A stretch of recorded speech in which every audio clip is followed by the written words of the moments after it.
તો તૈયાર થઈ જાઓ. ભુજ તાલુકાની પ્રાથમિક શાળાઓ માટે આવી ગઈ છે 2026ની બોક્સ ક્રિકેટ ટુર્નામેન્ટ. જુઓ, કુમાર અને કન્યા વિભાગની મેચો નક્કી થઈ ગઈ છે. ખરેખર રોમાંચક મુકાબલા છે. આખી ટુર્નામેન્ટનું આયોજન માધાપર પ્રાથમિક શાળા નંબર 2 દ્વારા કરવામાં આવ્યું છે. તો સૌથી પહેલા વાત કરીએ કુમાર વિભાગની, જેમની લીગ મેચો રમાવાની છે. યાદ રાખજો, 10 માર્ચ 2026 મંગળવાર આ દિવસથી કુમાર વિભાગની મેચોની શરૂઆત થશે. અને હવે વારો છે કન્યા વિભાગનો, જ્યાં પણ જોરદાર સ્પર્ધા જોવા મળશે. એમની લીગ મેચો બરાબર બીજા દિવસે એટલે કે બુધવાર 11 માર્ચે રમાશે. લીગ મેચો પૂરી થયા પછી આખો ઉત્સાહ ગ્રેન્ડ ફિનાલે તરફ વળશે.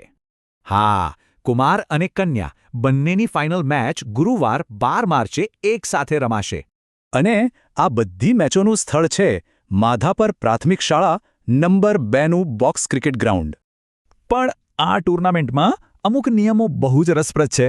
ચાલો એના પર નજર કરીએ. જુઓ, દરેક ટીમમાં 6 ખેલાડી, મેચ પણ 6 ઓવરની અને દરેકે બોલિંગ કરવાની રહેશે. આમાં એક સુપર બોલ નિયમ છે. દરેક ઓવરનો છેલ્લો બોલ ગેમ બદલી શકે છે. જો સુપર બોલ પર રન બને તો એ ડબલ ગણાશે, પણ જો વિકેટ ગઈ તો ટીમના કુલ સ્કોરમાંથી સીધા 5 રન માઇનસ થઈ જશે.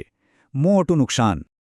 તો આ રોમાંચક નિયમો સાથે હવે સવાલ એ છે કે 2026નું ચેમ્પિયન કોણ બનશે?